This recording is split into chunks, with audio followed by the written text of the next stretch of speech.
One of the biggest secrets to rapid and deep learning is making distinctions. And in fact, this episode here is really like a part 3 in a mini series that we got going on learning. The first one was an episode called Learning Equals Behavior Change, and the second one was called Learning Equals Observation. So those were 2 distinct episodes that gave you a certain perspective on learning. And I told you in those episodes that these are just particular perspectives. And so now here I want to give you a third perspective on learning, which is that learning equals making distinctions. And we'll elaborate upon this in great detail and give you examples and exercises to drill this home for you. But as an aside, before we get to that, why do I cover learning so much? Why does the topic of learning warrant 3 or even more episodes? There probably will be more in the future. Well, because learning is one of the master keys to all of life. If you can figure out how to learn, or in other words, if you can learn how to learn, and you master this process, this will be a meta skill, one of the most valuable meta skills that you'll have throughout the rest of your life that you will use to transform every aspect of your life, from your spirituality to your relationships, to your business, to your dating life, and to your art, and many other things. So the point here, and it's a really simple point, is that to really learn something, learning is not about memorization of facts like they taught you in school. See, one of the biggest problems with school as it's structured today is that school doesn't actually teach kids and teens how to learn. And so once they get out of school, they have filled their minds with a bunch of ideology and a bunch of paradigms and beliefs and facts that these kids have been forced to memorize. And hey, I went through this whole process myself. And a certain amount of that is necessary, but it's way too much. So they fill your mind with all of that garbage, but they don't actually teach you how to teach yourself. And then people go the rest of their life not really learning anything. So one of the keys to learning is making distinctions. And I mean, it really is that simple. Just go into every situation making finer distinctions. Specifically go into every situation where you want to learn something with an intention to find distinctions and to make nuanced distinctions. So I'll give you some examples from my own life, and then I'll give you some exercises and show you how this works. So in my own life, recently I went through the whole process of buying a house. I just bought a house. It's the first house that I've ever bought. And it was a very interesting experience because I didn't just go and buy a ready-made house. This house was actually built for me from the ground up. So I selected a plot of land, which was just barren desert, basically. And then they built the house. It took them like 5 or 6 months to build it, and so on. Anyways, not to go too far afield here, but what was interesting about this process was because the reason I bring this up is that when you're building a house, and I was sort of involved with the design process because I get to sit down and pick out, what all the interior features of the house were going to be. It wasn't a fully custom house. It was based off a model, so I didn't actually do work with an architect but I did a lot of the interior decor options and stuff like that. And there was so much stuff there. Like you have no idea until you buy a house and you go through the design process of picking out all the stuff. Like you have to make such fine distinctions. And if you don't, then your house is not going to come out the way you want. And this is actually a little specific example of a much broader problem that we encounter in life, is that anything that you want to really accomplish in life in a masterful way requires that you make really fine and nuanced and accurate and clear distinctions. So with this house, when I first started, I didn't know any of the terminology for any of the stuff in the house. Now, of course, I'm familiar with lights and wall sockets and all of this, but there's so many fine distinctions to make. Like which kind of wall sockets? Where should they be located on the wall? How far apart? Which walls deserve a wall socket? Which ones don't? And then, within every category, there's further and further distinctions that could be made. And if you're wanting your house to come out the way you want, then you have to walk around and inspect everything that they're doing, because as they're building it, of course, they're making mistakes. They're placing things in the wrong areas. And if you're not careful, you don't have a keen eye for spotting these distinctions and differences and noticing where things are that they should be or shouldn't be. You got to point those things out. Otherwise, the house is not going to come out the way that you want. Distinctions between colors, distinctions between different textures, different types of wood, different types of marble, different types of quartz and surfaces, and then distinctions between different types of insulation, different types of wiring, different types of heating, electrical systems, and AC units, and all of this. And then plants. What kind of decor do you want for your landscaping? You know, even distinctions between like the kind of pebbles that they're going to use on your driveway or in your yard. Many different types of pebbles. Now, how do you know which pebbles do you need? And this is a challenging process, because sometimes you're sitting there and not only do you have to make the distinctions, but then you also have to clarify for yourself what kind of preferences you have. Like, do I prefer these kinds of pebbles or those kinds of pebbles? Do I prefer this shade of gray for the walls or that shade of gray for the walls? How do I know? So that was an interesting process. And then actually, I started thinking about like what kind of landscaping I want, and I decided that I want a palm tree, but then I knew nothing about palm trees. Of course, we've all seen palm trees our whole entire lives. Most of us probably have, if you grew up in that kind of part of the world where there are palm trees. A lot of them in America, in the West especially. But I didn't know like what kind of palm tree should I plant. So I went to a giant nursery where they have palm trees, and I was walking around for hours just studying palm trees. And I went to various kinds of nurseries. I researched stuff online, but online is not so good because you don't actually get a feel for the size of the tree and the different variations of the trees and so forth, and their costs and so forth. So I actually went to a nursery, walked around for hours, and looked at different palms. And you'd be amazed, within a few weeks of doing this, I learned every fine distinction between different kinds of palm trees. I learned like every different palm tree that exists. Canary Island date palms, Mediterranean fan palms, sable palms, Queen Peru palms, King Peru palms, pygmy palms, and other ones that Mexican fan palms. There's like date palms. There's so many different types. But you learn them. And then what was so amazing about this process is that now every time I'm driving down the road, just throughout a city that has palm trees, I'm looking, just my mind is subconsciously looking for palm trees and immediately naming them, labeling them, making fine distinctions between them, and even assigning like dollar amounts to palm trees. Like I could be driving down the road, or I'm just standing there at a red light near some shopping center, and I see like, oh, there's 8 palm trees. Oh, these are date palms, and they're such and such these are fully mature date palms. They must be like 30 years old, and each one of them must cost $5,000. And then I can kind of tally that whole thing up in my mind and get a price tag for what those trees are worth. It was an amazing process to go through that, because I was very conscious of how I was making these distinctions. So, of course, you in your life, you've probably mastered some domain of life. Whether it was in school, you mastered some subject, whether it was math, history, physics, poetry, whatever. Or you're good at something. You're good at computer programming. Maybe you're good at writing.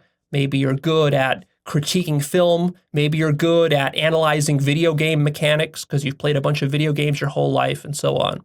So what I would suggest to you is that any area in your life where you're masterful or you're skillful and good, you're an expert in something, you're able to make fine distinctions, and you've spent years making these distinctions.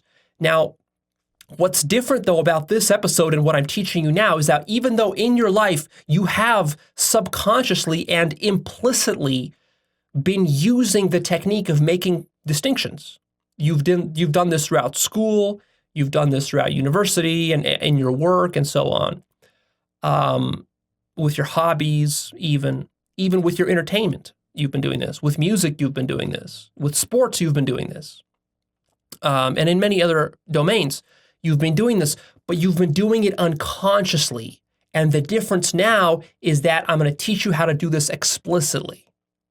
so that now when you go into a new situation, you're going to have in the back of your mind this memory of this conversation that we've had, this lesson that you're learning today, and you're going to remember like, oh, now that I'm going to this situation, I can set an intention because I know this is like a learning situation I'm going into, and I want to rapidly learn this thing and to really master it consciously now, not unconsciously.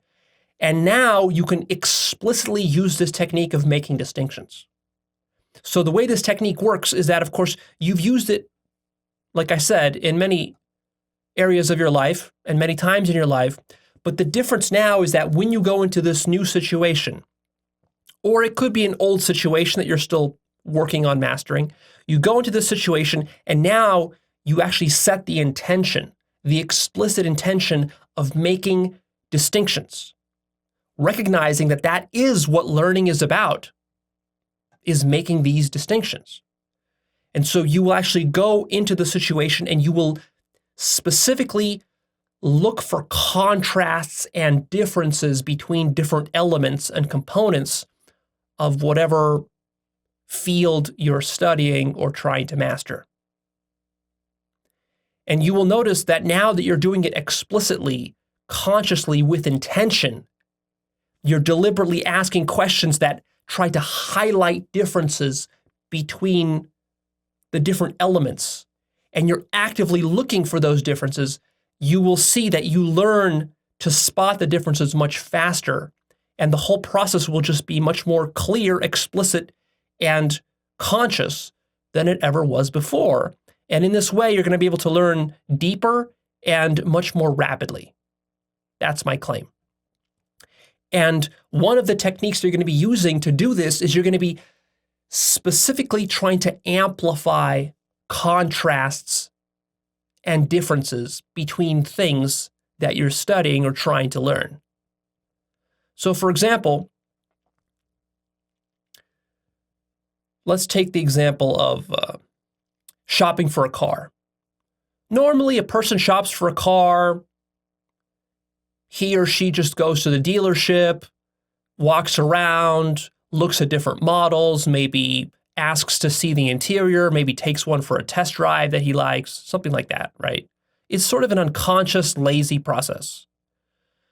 But if you're going to apply this method of making intentional distinctions, doing this consciously, what you're going to do is you're going to go into the dealership and your mind is going to be focused with that intention of drawing contrasts between all of your different options.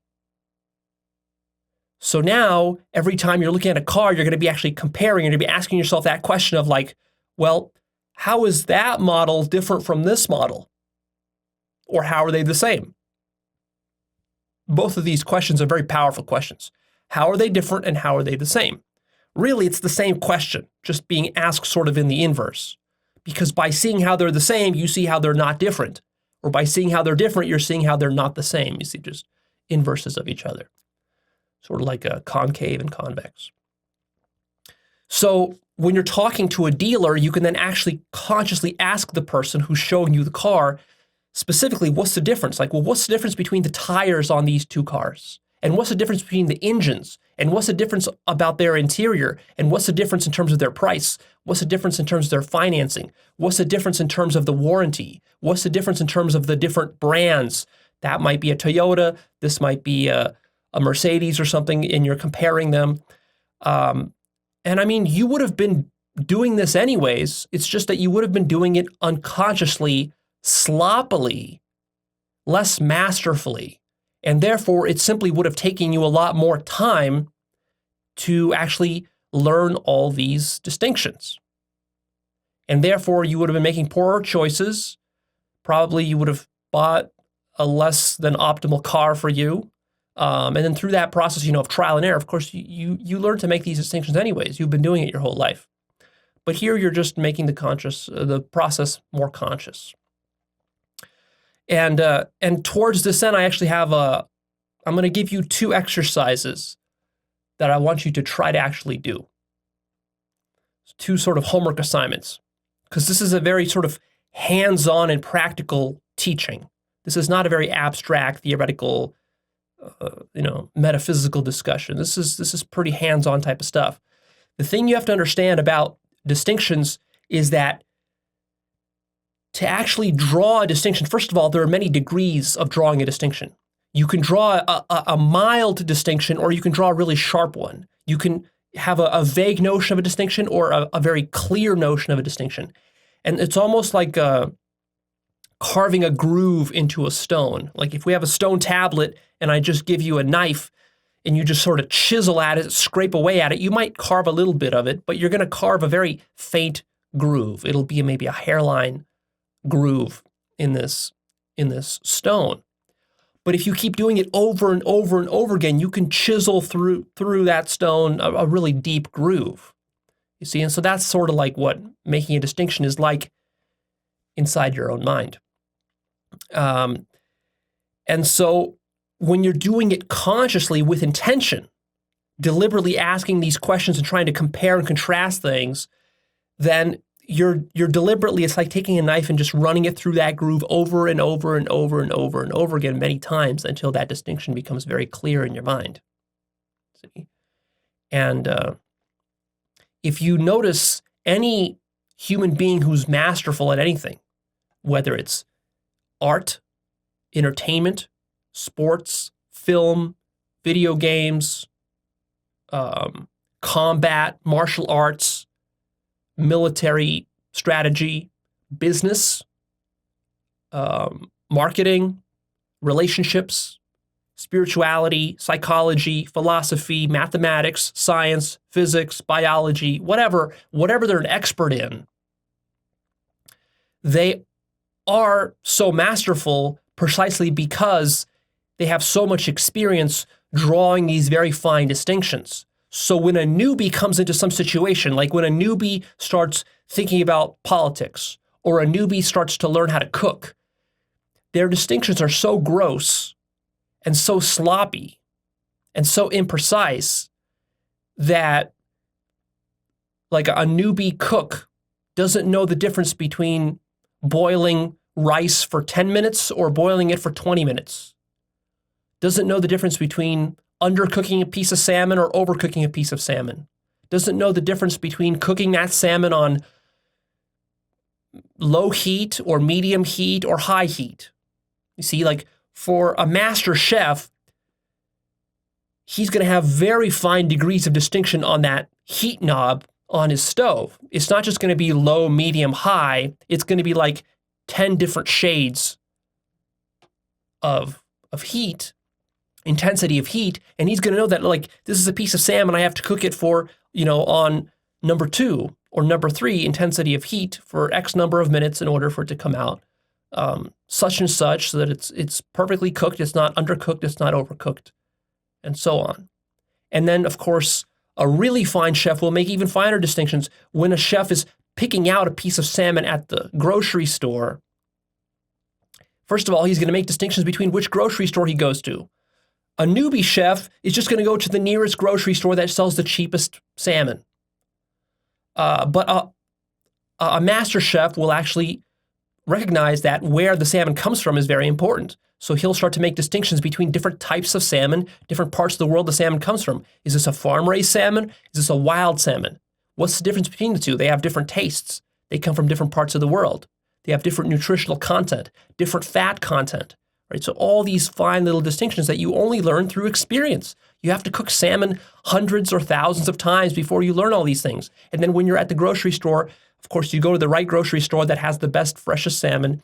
Then you learn how to pick out the salmon. You learn how to tell whether the salmon is fresh or it's a few days old. You could actually ask your fishmonger, like, when do you get your shipments of salmon? A newbie would never even think of asking that kind of question, but a master chef would know that, oh, salmon comes in on Mondays, and then they don't get any deliveries over the weekend, so don't buy salmon on Saturday and Sunday, especially because that's old salmon that's been laying around because they only get deliveries on Mondays or something like that. You see, and then you can actually make distinctions between different cuts of salmon. Is it the tail section? Is it the midsection? Is it towards the front? Is it the belly? Of course, there's different flavor profiles for all of those. And if you were making a certain type of dish, like Sushi, you might want a certain kind of a cut of a salmon, like the belly, versus another kind if you were baking it or grilling it. And then, of course, there's different species of salmon: Alaskan salmon, Atlantic salmon, sockeye salmon, and whatever else, king salmon. You see, so you're making all these distinctions that a newbie wouldn't make, and that's why the newbie is not so good at cooking salmon, and that's why you want to go pay extra money to buy salmon cooked by a master chef. And people do. People go and they pay hundreds of dollars just to get one piece of salmon grilled by some master chef. That's how chefs make their money. You see. But this is just one instance. This happens everywhere. This happens in computer programming. This happens with movie making, video game making, arts and crafts, sewing, knitting. And of course, it happens in personal development, and it happens in spirituality, which is why it's so important. Because, see, you can apply what I'm teaching you here not only to just sort of external activities in the world, materialistic pursuits, like the pursuit of money in business, where this will be very helpful for you, or in the stock market, or with investing, or mastering some skill set, or on your life purpose. But you can also now apply it to self-development and to spirituality, where it becomes really important, because the more advanced you become in your spiritual pursuits, the more finer distinctions you're going to have to make. And then this whole notion of distinctions becomes much more existential and metaphysical, and we'll get into that later. But anyways, let's go back to the two homework assignments I have for you. So the first homework assignment is this. I want you to get a pencil and some labels and make a trip to the grocery store. A nice grocery store with a lot of variety. You're going to go to the produce aisle and you're going to buy one of every apple that they sell. Typical grocery store around where I live, in the western part of the US, they might sell 10 different varieties of apples. So you're going to buy every single one that they have. You're going to want at least 5 different varieties, but hopefully you can find 10 different ones. And as you're buying them, make sure that you label them, because usually apples, they don't have good labels on them, so that you know which apple is which. Otherwise, you're going to get lost and confused once you bring them all back home. So, you buy a Fuji apple, and then you put a label on it, and you write Fuji. And then you buy another apple, a Granny Smith, and you write Granny Smith. And then you buy a Macintosh, and you write Macintosh. You buy a Honey Crisp, and you write Honey Crisp on it, whatever. So you get all the apples there are. You're buying them all at once, not separate trips, all at one trip. Then you bring them all back home. Then you wash them. Then you slice them up. And then you put them on plates. You have 10 different plates with all the apples sliced up. And really, you only need 1 slice or 2 slices from each one. And then you're going to taste each one. And you're going to have a label of the name of the apple on every plate. And you're going to taste each one. And you're going to specifically taste them. And maybe this is the first time in your life that you'll be doing this with such precision, so explicitly and consciously and with such intention. You're going to be applying what I'm telling you here. It's a very simple principle. You're going to be applying the intention of noticing the differences, of making these distinctions, such that you're going to really learn the difference between all these different types of apples. And just do that, and then report back in the comments section what you learned. Or just maybe take notes for yourself what you learned. So you're going to learn 2 main things here, 2 categories of things. First, you're going to learn the actual differences between these different types of apples. I bet you, for most of you, that, of course, how many times have you eaten apples in your life? Probably hundreds of times. And how many times have you walked by the grocery store department where they sell the apples, and you see all these different apples, and you're kind of unsure, which one should I buy? Should I buy the yellow ones, the red ones, the green ones? I don't know. Some of them are more expensive, some are less expensive. How do I know which ones to buy? And you kind of because you never deliberately sat down and compared all 10 of them to each other, you've never actually figured out which kind of apple you like best. And it probably never occurred to you to actually run a rigorous experiment on which apple you like best. Or maybe you didn't even bother to say that there's a difference between them. You might say, oh, well, I don't really care. Just grab some apples. Like, mom wants some apples for apple pie. It doesn't matter which ones. Just grab some and bring them home. She doesn't care.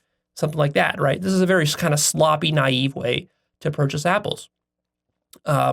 So the first thing you're going to learn is the actual differences between these apples. You might notice that there's a lot of difference, or you might notice that the difference is very mild and subtle, and maybe to you there is no difference. And you might say, well, the Honeycrisp apple is very similar to the Fuji apple. I can't even tell the difference. Well, first of all, if you're very, very perceptive with your awareness, I guarantee you'll be able to tell the difference. You'll tell the difference in taste, in sweetness, in sourness, in texture, in even the skin around the apple. How different it is. So you'll be able to tell all that.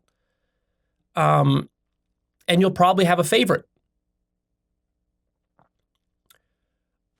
That's the first thing you'll learn. That's sort of the content of what you're learning. And then you're going to learn sort of a meta lesson, which is the meta lesson is going to be that you're going to learn that learning is making distinctions.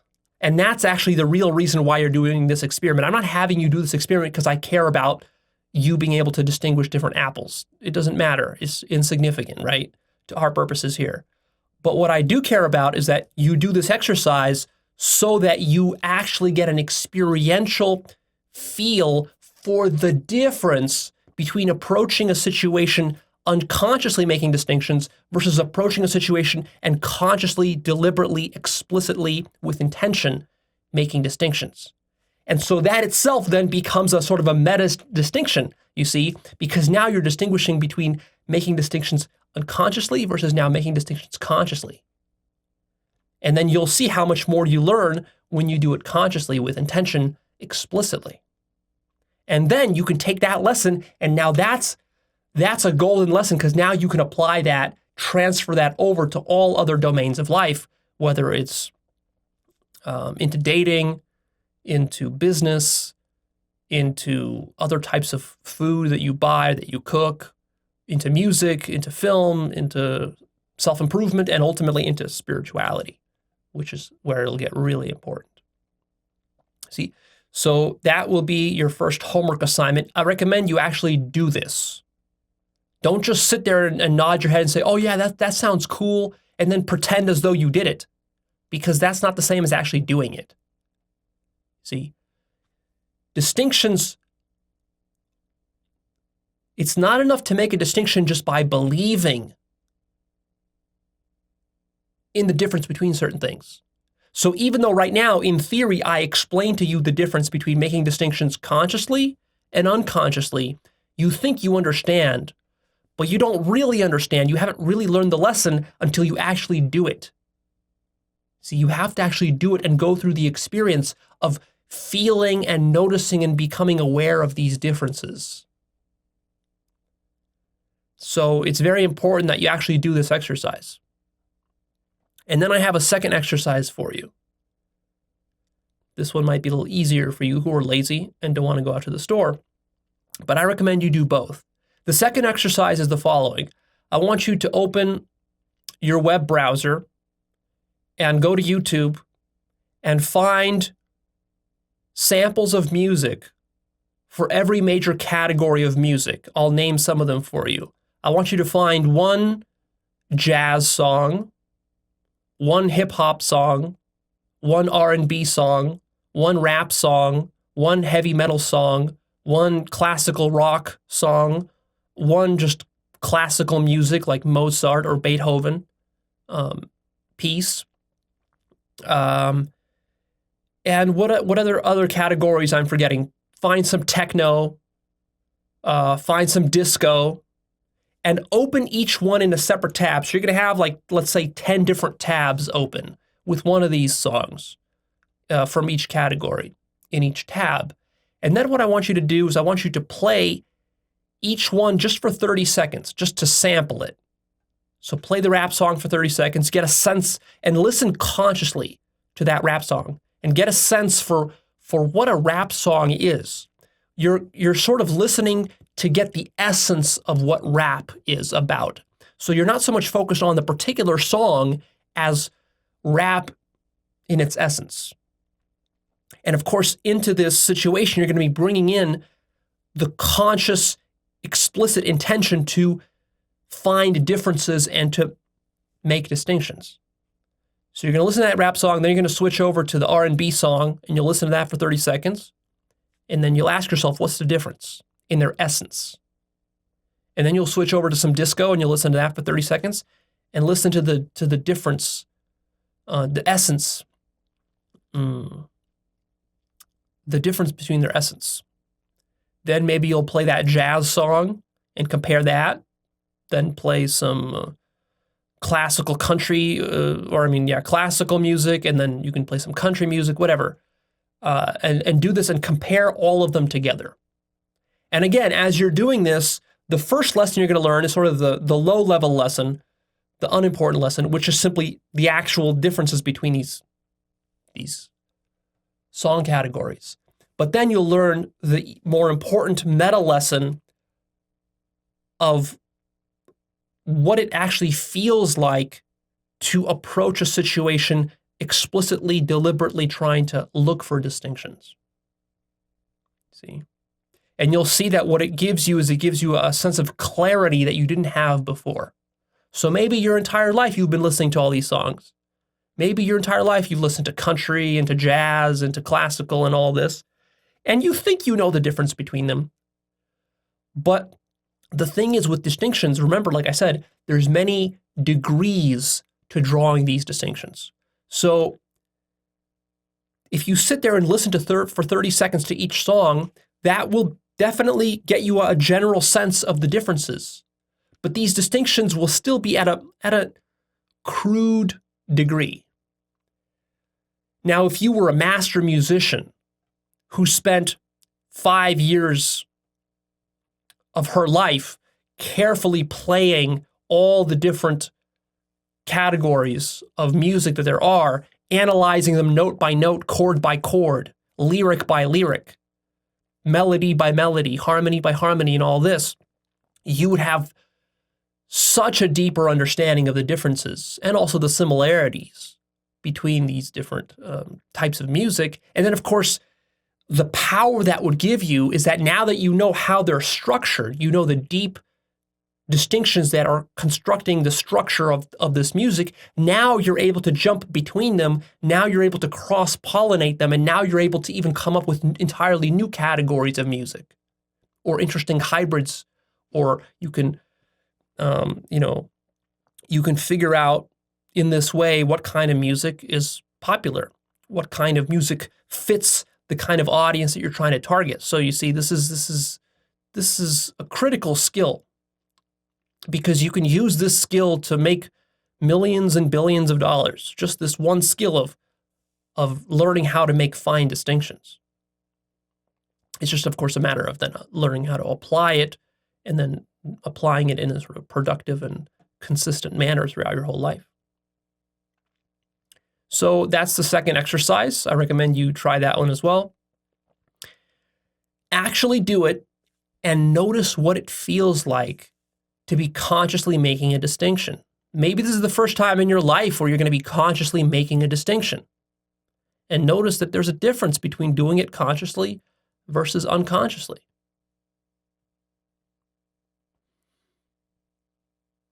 A lot of people get themselves into trouble in life by either being really, really sloppy with their distinctions or making misguided, overly simplistic distinctions.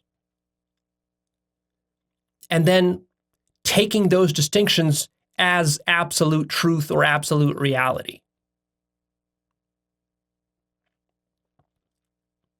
So that's usually what is happening with a person who's a fool.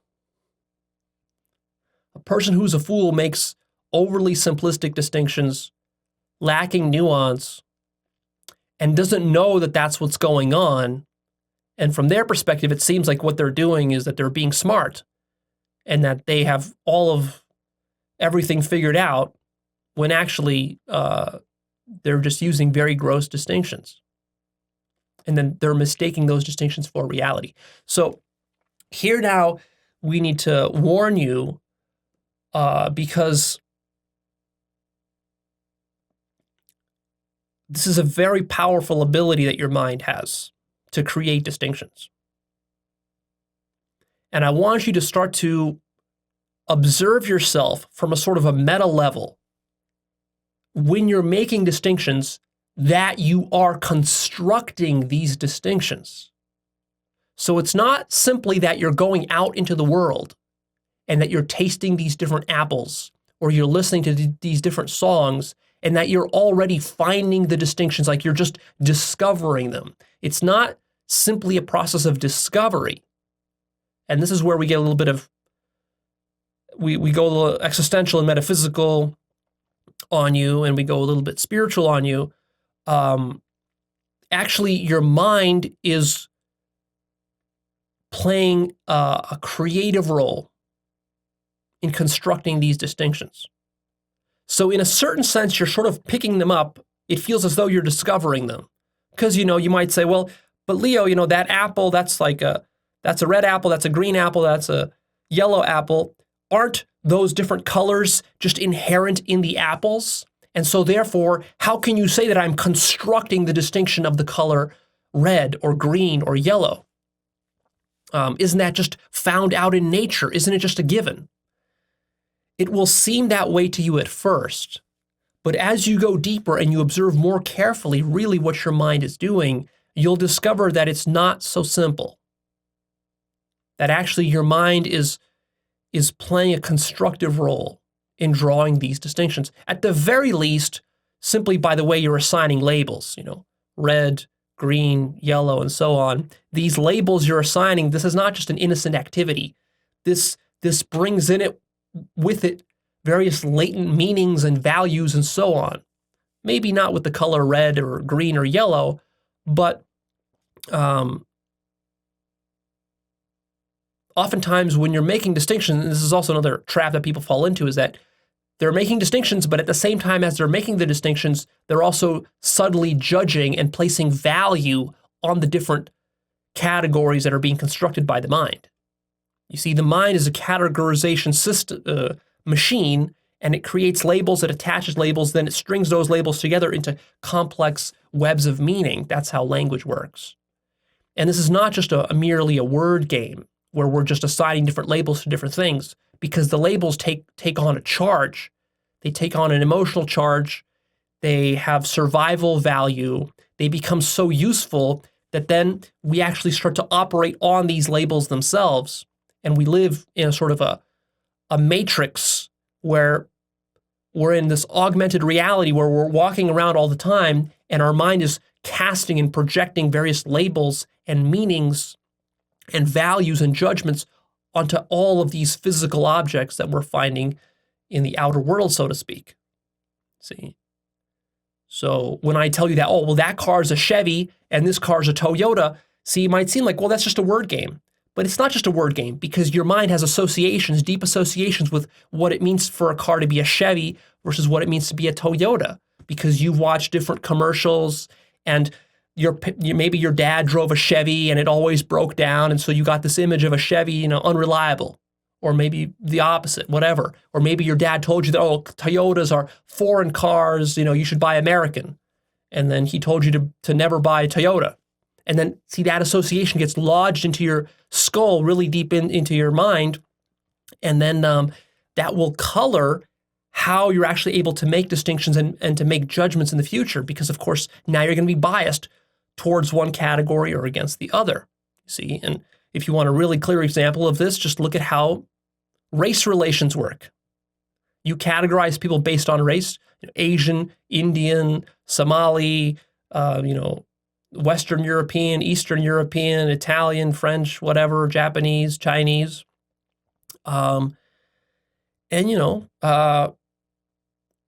Racist people get into a lot of trouble because what they do is they have very crude distinctions that they make between different races.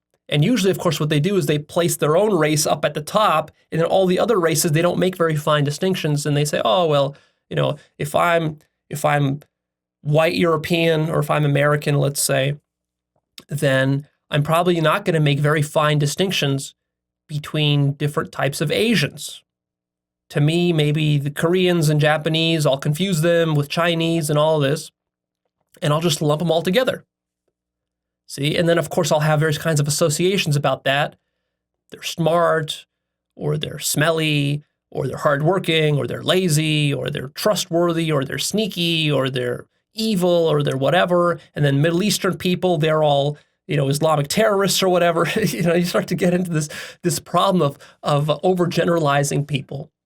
And then what you do is then you try to reify these distinctions, which means that you don't acknowledge that it's your mind that constructed these distinctions. You start to actually believe that these distinctions are out there in the real world, as though it's not like just that my mind has constructed a narrative that all Asian people are hardworking and all Middle Eastern people are lazy or whatever. It's not that I constructed that. It's that it is that way. It's genetics.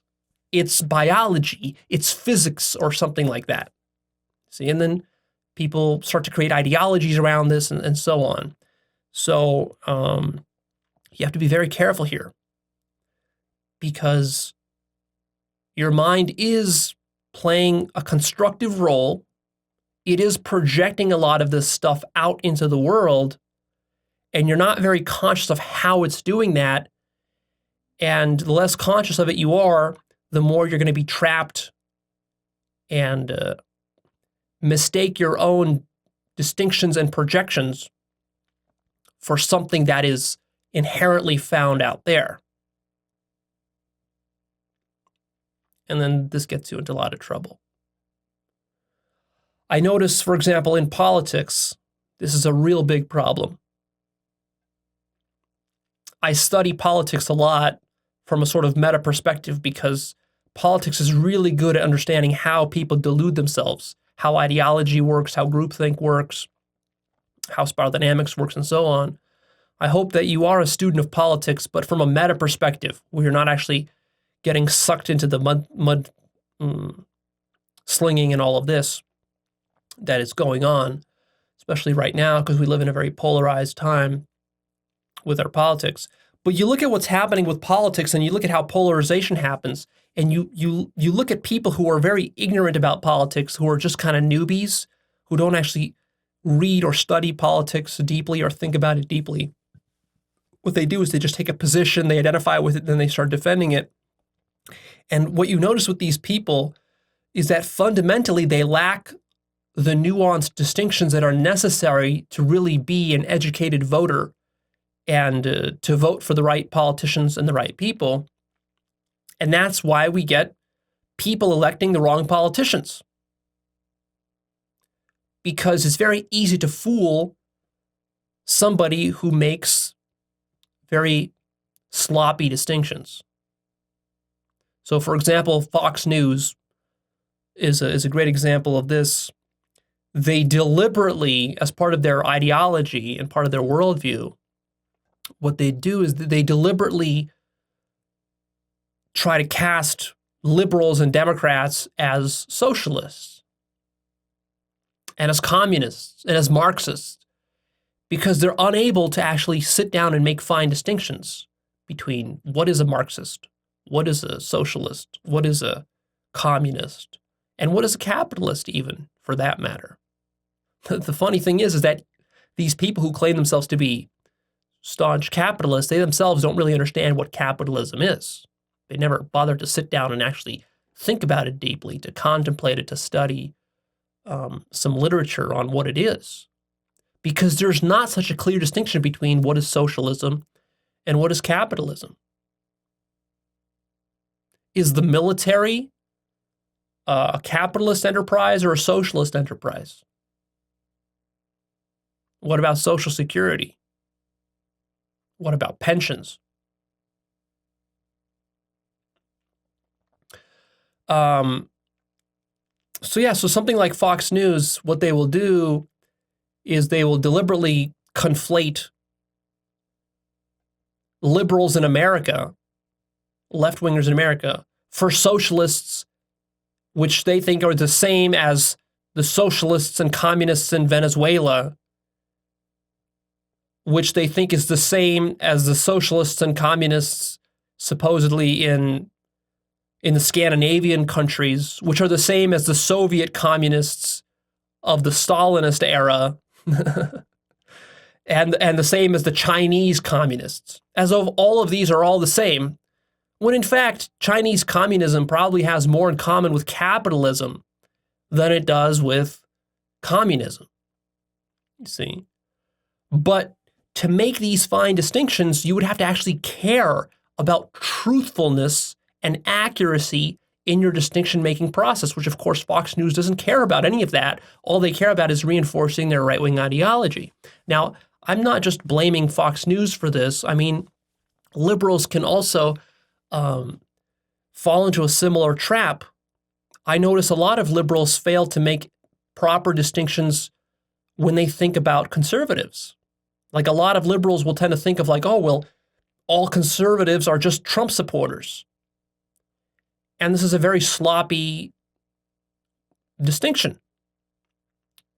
Because if you actually go and study different conservative thought, you'll see that they're not all Trump supporters. There are many conservatives who are appalled by what Trump does and don't support him at all, even though, of course, there's some overlap between perhaps Trump's policies, maybe preference for tax cuts and with a traditional conservative, but then there's a lot of divergence as well. And see, from a liberal's perspective, because the liberal is so biased by their liberal paradigm and they don't want to look at the world from any other point of view, they don't make these fine distinctions between different types of conservatives.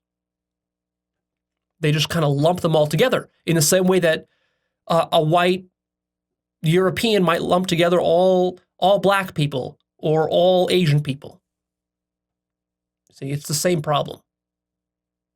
And so when you think about society and government and economics and healthcare and geopolitics, by using crude and sloppy distinctions, this gets you into a lot of trouble. You start wars with the wrong people, you offend people you wouldn't need to offend, you are fearful of people you don't need to be fearful of. And then at the same time, you overlook those threats that truly are the threats you should be worried about. It's also the case that distinctions can be drawn across each other. See, a lot of times people get themselves into trouble because, like, imagine if we have a pie, just like an apple pie, and a distinction is just a slice through this pie. And people tend to just assume that, well, we can slice the pie in one way. Like we can just slice it, we can cut it this way and this way and this way, and we'll just have 3 different lines and that'll give us 6 pieces of the pie, something like that. But what a lot of times they don't realize, because this requires more sophistication, is that it's possible to draw a distinction in one direction, sort of in one dimension, and then you can draw another distinction across that distinction through another dimension. See? You don't always have to cut the pie through the center. You can cut the pie like a chord through a side. Sometimes you'll go through the center, sometimes you won't go through the center. You can cut the pie this way, then you can cut through the cut you've already made through the pie. See? Not only that, but if you want to get really multidimensional about it, you can even cut the pie from beneath and from the side, right? So there's a lot of different possibilities for how you can cut a pie, but most people, they're very simplistic thinkers, they're very one-dimensional thinkers, and they will only adopt the distinctions that their culture has programmed them with, because they don't think independently for themselves. They're just operating based on dogma and ideology and culture and groupthink. So whatever distinctions their culture gives them are the only distinctions they understand. For example, your culture, you grew up in a traditional culture that tells you that there's men and there's women and there's children. And that's the only distinction you understand. You don't understand the distinction of some sort of transsexual person or some sort of person who identifies with being asexual or whatever. These distinctions, they don't compute for you, right? Because your culture hasn't developed these distinctions yet. And so you're just operating on like women, men, and children. That's it. Right? But reality is much more complicated than that. And then, of course, you can have distinctions that cut through each other. For example, you can have men and women and children, but then you can also have like white and black and Asian and European, and then all of them can intermix in complex ways. So you can have like a black, transsexual, gay, whatever, person. And those are like multiple distinctions cutting through each other, right? And then even further, that like she could also be a socialist. But then there's different varieties of socialist as well. So that doesn't necessarily mean that she's a Soviet Stalinist type of socialist. She might be more of a Bernie Sanders type of socialist, or a democratic socialist, or a Scandinavian style socialist. See? So this is where things get quite complicated, and you have to be very careful about disentangling all these things, disaggregating them.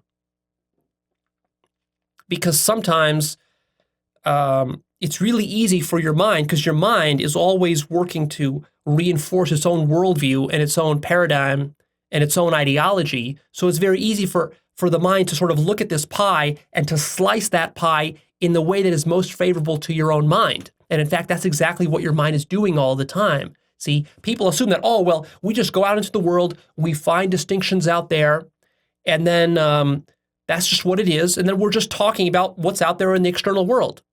And then that's very factual and scientific, and it just is what it is. That's not the case at all. In fact, what's happening is that your mind is very sneakily selecting those distinctions which are most favorable to the survival of that mind. See my 2-part series, Understanding Survival, Part 1 and Part 2, which goes into depth about how survival works. But that series now connects with what I'm talking about here, in the sense that, see now, because your mind is the thing that is actually drawing these distinctions, your mind is not just going to draw neutral, objective, quote unquote, scientific distinctions. No. Your mind is going to be extremely biased. See my episode called Self-Bias. I believe, do I have 2 episodes about self-bias or 1? I don't remember. I might have 2. If I have 2, go watch both of them. That also interconnects here, because this is where your mind really starts to play tricks on you. Because of course, there's something called confirmation bias, that your mind tries to reinforce what it already believes and thinks reality is. So, for example, if you're a right-winger, you're only going to acknowledge the validity of those distinctions. You're only going to see those distinctions which your mind drew, which are favorable to your point of view and to your worldview. And you're going to overlook the other ones. You're not going to acknowledge their validity. And you're probably not going to acknowledge that your mind drew those distinctions in the first place to serve you as part of your self-bias and part of your survival. See, just to acknowledge all of that is already a huge, huge burden and responsibility, way more than most people are willing to bear. To really observe how your own mind is constructing a worldview in a selfish manner, in a self-biased manner that reinforces your own survival at the cost of other people, creating collateral damage for others, hurting others, and distorting reality. To admit that, to notice that about your mind, that's huge. That's huge. That would take you probably a decade of study and careful self-analysis and a lot of self-honesty and even a lot of emotional turmoil to admit all of that to yourself. See, let alone to to stop doing it. And this is where self-deception happens. See my 3-part series on self-deception. This is one of the biggest self-deception mechanisms right here, is how you draw your distinctions.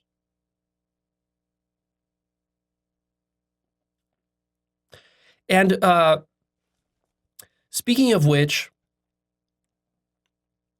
see, there's this method that I'm teaching you of going into a situation and deliberately, with intention, drawing distinctions. The reason it's such a game changer is because for the first time in your life now, you're assuming responsibility for how your mind is drawing these distinctions. Whereas before, even though you drew distinctions, really what you were doing, you weren't drawing them. You were blindly following groupthink like a sheep, and you were just assuming and adopting the distinctions that somebody else in society drew for you, which got baked into your culture. So really, you're just acting out some conditioning or some indoctrination. So even to go into a grocery store, this is what I'm telling you here. This is a deep point. See if you can grasp the significance of this. This is huge. Even when you go into a grocery store and you accept the pre-made distinctions of, that's a Granny Smith apple, that's a Honeycrisp apple, that's a Fuji apple, just to accept those distinctions, already what you're doing, see, you're not taking responsibility for drawing them. You're just adopting them from your culture. After all, where did a Granny Smith apple come from? It came from your culture. See, this goes so deep because not only are you adopting those distinctions blindly, completely oblivious. See, when you go to a grocery store, you've probably been going to a grocery store since you were a kid buying apples, but it never occurred to you that you're like these apples are broken into different categories. Where do these categories come from? Somebody made them up. It's part of your culture. You're just assuming that they're true. What if they're not true? What if they're fabricated? What if there are better distinctions that could be made between apples? You see? And it's not just you who's doing this, it's everybody around you. It's the grocery store clerk who's organizing these apples and placing them into different carts and baskets. He's also just blindly accepted that these apples are what his culture tells them they are. The farmer who's growing these apples has also assumed these categories and these distinctions of apples. He doesn't question them because all he cares about is just growing some apples and selling them. He doesn't really care about the epistemology and ontology of apples and how it plays into culture and ideology and spirituality and all this. This is way beyond him, right? Even the scientists studying the apples, even they themselves aren't thinking very deeply about the distinctions of different apples, which of course corrupts their science and biases their science. And all of this limits how your mind is able to think about apples, work with apples, create new apples. Of course, apple itself is just a distinction. See? What happens if we genetically modify some apple to become some new variety? Is it still going to be an apple? What if we put some genes of a pear or a peach with it? Now what is it going to be? A third thing? See? This becomes especially important when you're trying to be creative and innovative in any field, because by definition, creation and innovation is the process of creating new distinctions. And in fact, all of reality is made up of distinctions.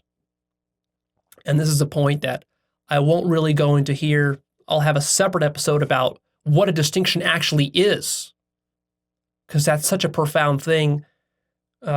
We can't get into that here. Here, I just want to get you to start getting some experience with drawing distinctions and learning through this method. And then later, if you're still interested, we'll talk more deeply about distinctions.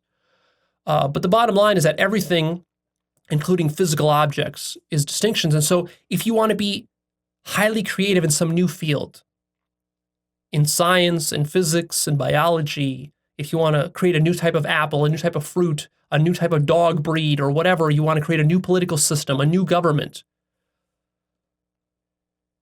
a new life for yourself, a new way of thinking, a new way of feeling, you're going to have to be creating new distinctions. Which means you have to take responsibility for creating distinctions. Because when we're talking about something new, that means by definition, it's not part of your culture yet. That means you couldn't have gotten indoctrinated with it yet. You can't take it for granted.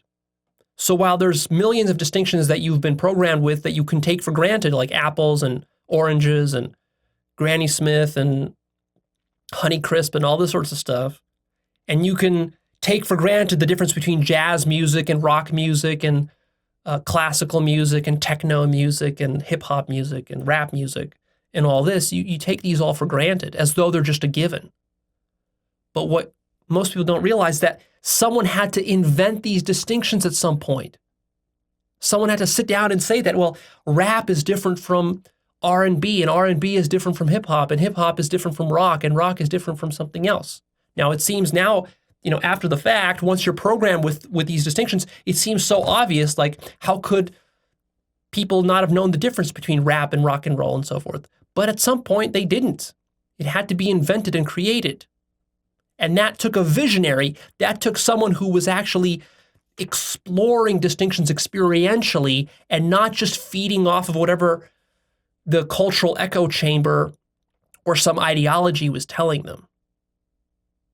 See? So this is a crucial distinction that now we're making. Now see how powerful this is? Now we're making the distinction between distinctions which you get from your culture as indoctrination versus distinctions that you derive or draw for yourself through direct experience and exploration of reality. You see, that's a huge difference. To be able to do this for yourself, to take that responsibility and to develop the capacity to develop these new distinctions, this is what makes you a visionary. This is what makes you a cutting-edge leader. This is what allows you to see the future that others cannot see because others are simply operating on the old distinctions that visionaries have made in the past.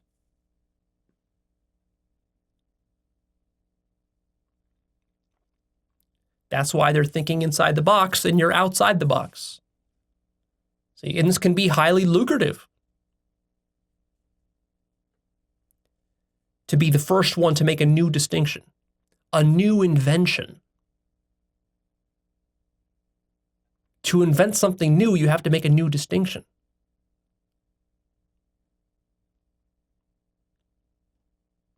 Very powerful stuff.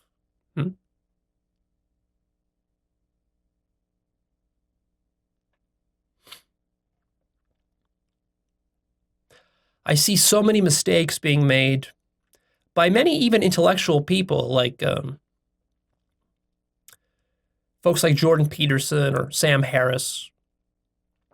You would think that these are highly intelligent people who say intelligent things, but really what they do is they make simplistic distinctions and then they make conflations between different distinctions. They draw the wrong distinctions.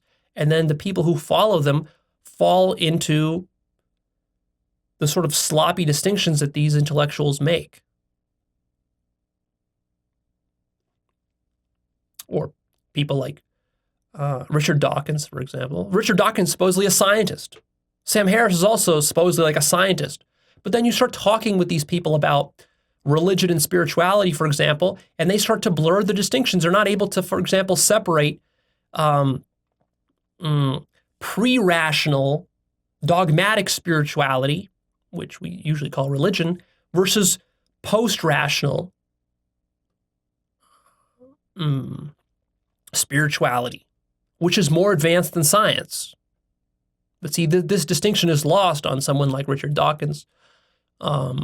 Maybe Sam Harris would be able to appreciate this distinction a little bit more.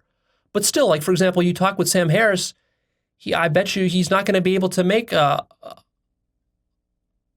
quality distinction between, for example, God as the bearded man in the sky that is conceived of by most Christians, or Allah as conceived by many fundamentalist Muslims, versus actual God. Actual God. See, that's a super important distinction.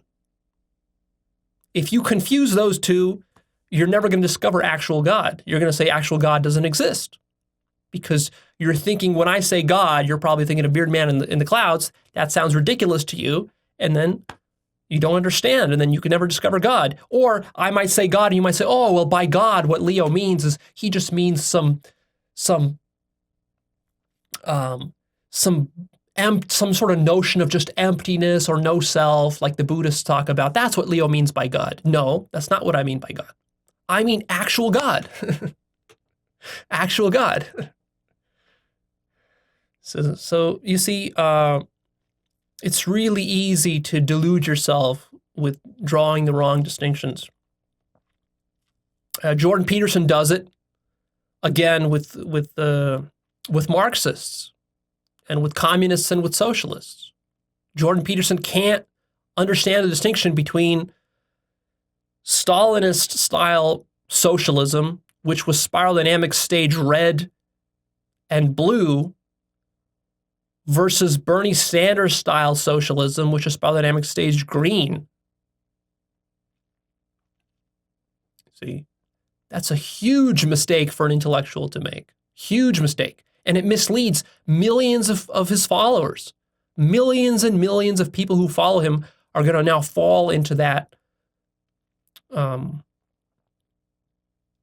conflation. And that's why spiral dynamics is so powerful. What is spiral dynamics? Spiral dynamics, if you haven't seen it, go check out my multi-part series on spiral dynamics, where I explain it in a lot of detail. But most of you should be familiar with it. But what is spiral dynamics? The reason spiral dynamics is so powerful, if you've been using this model and it's been kind of opening your eyes and you've been like, whoa, Leo, I can see the world in a totally different way now that I understand spiral dynamics. Well, why is that? Because spiral dynamics is just a set of distinctions. That's all it is. Red is a distinction.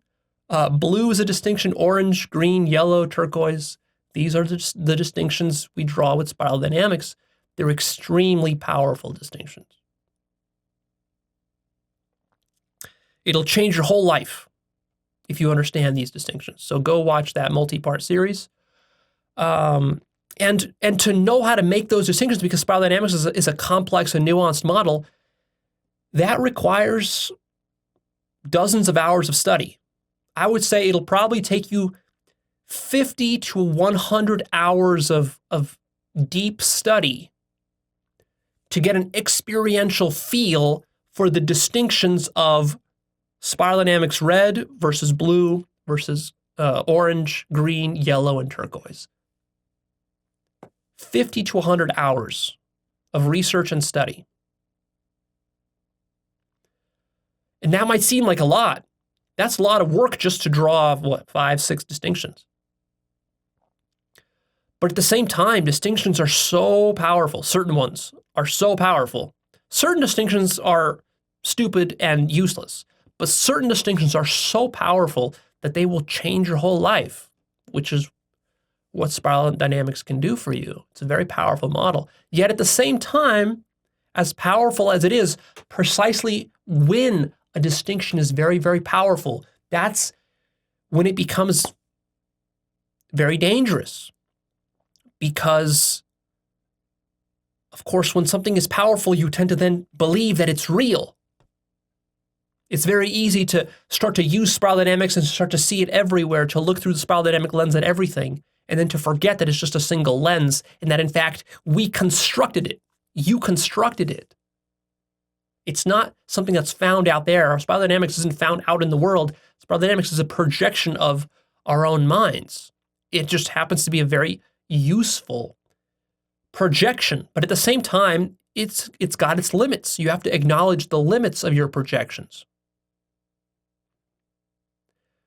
We can't really survive without projections, but we can become much more aware of our projections and realize their limitations and be adept at manipulating our projections in a conscious way and being able to either project or to turn off the projector, you see. So these are sort of meta skills that we develop at Spiral Dynamics Stage Yellow and above that most people don't have. See, most people, they go through life projecting all the time. They don't know how to turn it off. In fact, they will deny that their projections are their projections. They will insist that this is just something that's found out there in the world. Like, many conservatives will say, well, men and women, this is just biology. You just find male and female out in the world, and there's no other categories but those, as though that's just like baked into biology, into physics, into chemistry. This is not the case at all. If you start to deeply study the animal kingdom, start to study plants and fungi and different organisms, and you start to study human psychology, you start to study human sexuality, you start to study how humans are sometimes born with different combination of anatomical parts, how they have different hormones running through their system. Some people are born with too much hormone of a certain kind or too little of a certain kind. You discover just how fluid gender is. And this notion of gender fluidity, this horrifies many conservatives and right-wingers and many traditional people, because these types of people have very conformist minds, and all they do is they just soak up the distinctions that their culture gives them. And of course, your culture, because these are new developments, these are new sciences and new fields of research that were taboo for hundreds of years. So they're just coming online in the last 10, 20, 30 years. Homosexuality was extremely taboo for centuries in many cultures. So it's no wonder that there are these taboos have been indoctrinated into many conservatives and right-wingers. And so they're not able to really understand the fluidity of these distinctions, because they just naively assume, because they're running under the materialist paradigm, which of course is also something that was just indoctrinated into you.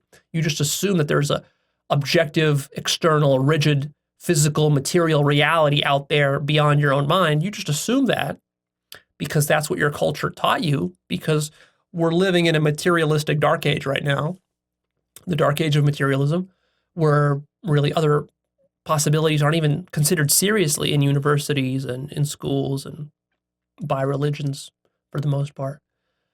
Even our religions are materialist, which is just a complete travesty. But anyways, that's just the era that we're in right now. And so you just assume this materialism, and then you just assume that as part of materialism, what materialism sort of tells you is that distinctions are inherent in the world. We're not constructing them, which is, of course, untrue.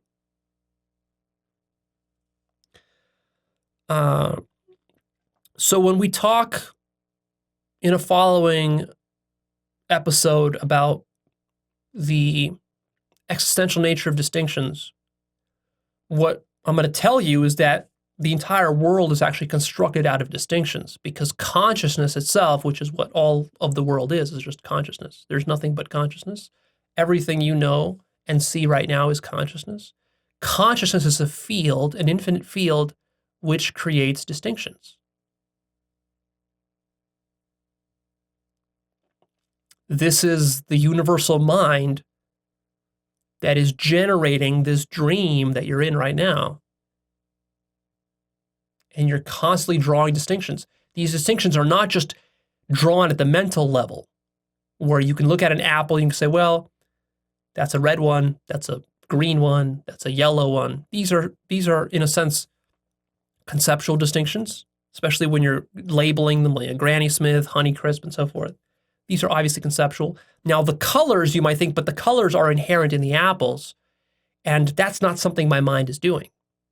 But it is something your mind is doing on a deeper level of which you've not yet become conscious of. You can become so conscious if you do spiritual practice that you will actually realize that even the distinctions between the actual colors, red, yellow, and green, and so on, is something your own mind is constructing. And in fact, the distinction between absolutely anything is something that your own mind is constructing. So the distinction you think exists between Leo and yourself is something that is your mind's construction. You're imagining it. And in fact, that's all that reality is imagination. And imagination is nothing other than the imagination of distinctions or differences between things. And if you are in a state of absolute consciousness or God consciousness, what you realize is that there's no distinction between anything and everything merges into one absolute total unity. And if you do that, if you succeed in doing that, then you realize that everything is one. And everything is consciousness, everything is God, and everything is love. That's what love is. Love is just the collapse of all distinctions until everything merges into one pure field of infinite consciousness, which is your essential nature, which is what every religion is trying to point out to you, but which, because they're drawing incorrect distinctions and they're being sloppy about it, everyone has gotten so confused that they never reach this state of realizing that all distinctions are absolutely relative and imaginary.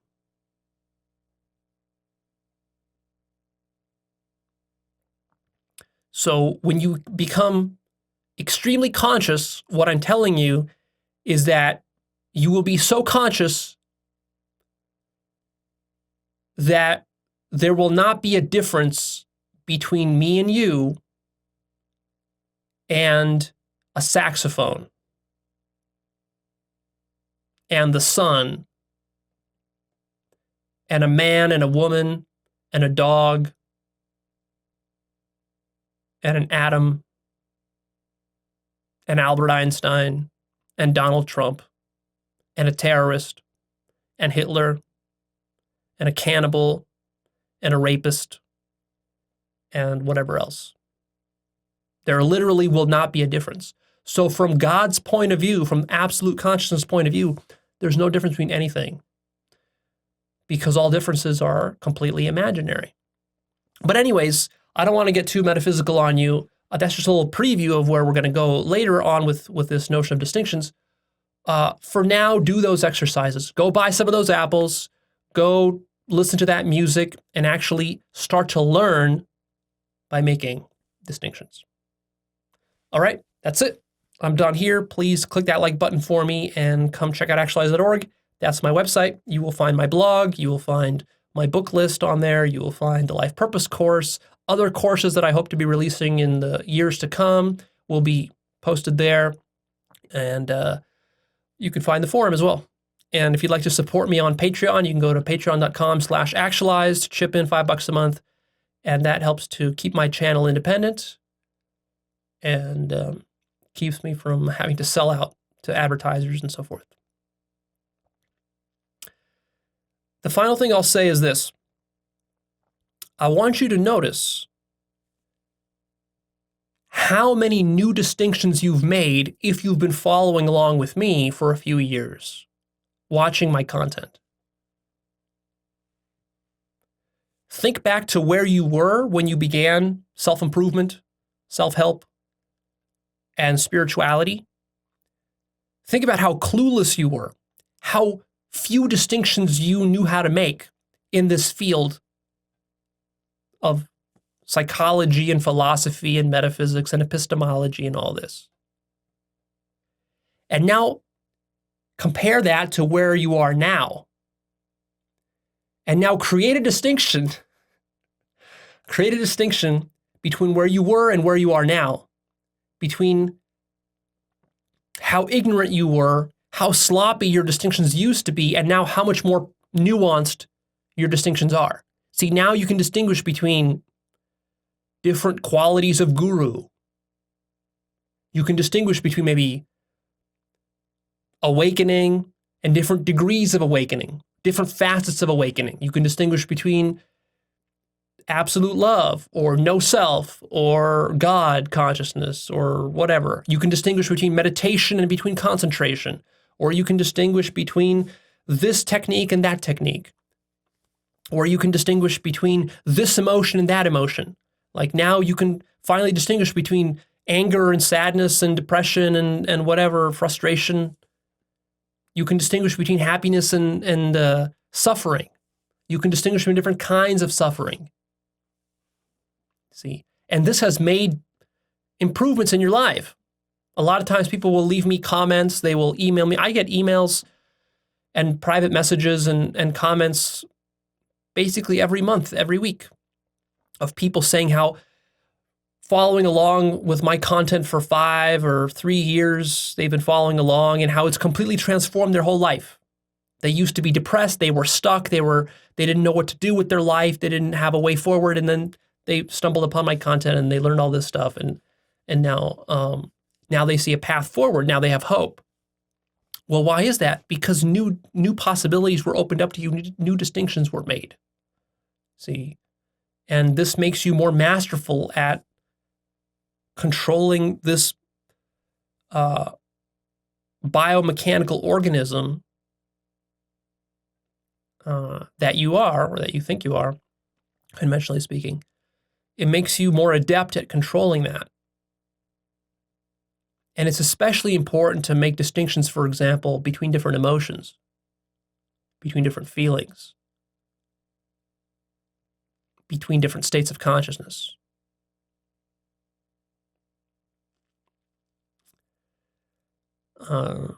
And so if you really want to become adept at life, if you want to live the good life, you're going to have to make a lot of very fine and nuanced distinctions, especially in the realms of emotions, psychology, mind, philosophy, metaphysics, epistemology,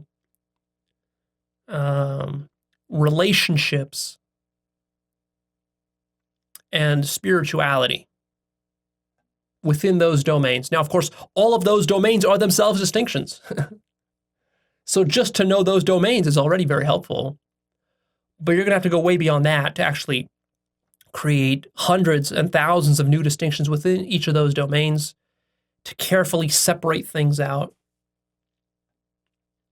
And that's what will ultimately set you free. But what's really interesting, and this is sort of the paradox of it where everything goes full circle, is that you're going to master life by making a bunch of distinctions, very fine distinctions in whatever areas you want to master, including self-development and spirituality. But ultimately, what that's ultimately going to lead you to in your final awakening and final enlightenment is that you will transcend all distinctions, and you will realize that all of those distinctions were a construction of your own mind. They were all purely imaginary. Everything will merge into one, and literally the difference between anything will completely disappear, such that there will not even be a distinction between life and death anymore.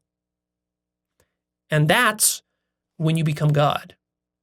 And that's when you discover infinite love. And that will be the culmination of your whole journey. But even though that happens, you will still come back and you will still be able to retain all the old relative distinctions that you've made in the process. So it's not like you're going to abandon your distinctions. It's not like you're going to become God and then you're not going to be able to know the difference between a rattlesnake and a puppy. You're going to know that, you're still going to be able to know that difference. But from the absolute point of view, you're going to realize that there is actually no difference between a rattlesnake and a puppy. So you're going to be able to do both. You're going to transcend and include, as Ken Wilber says. It's a very good saying for what we're talking about here. Transcend and include. So you're not just going to transcend and leave everything you learned behind. You're going to retain the old lessons with you, which are still going to allow you to be functional and masterful at whatever you do. You can be awake and you can be a great musician. You can be awake and you can be a great cook. You can be awake and you can be a great software engineer. You can be awake and you can be a great inventor or a great artist or whatever in the relative world. But ultimately, you'll know that all of these distinctions are purely imaginary, and that just is what reality is. It's just infinite imagination.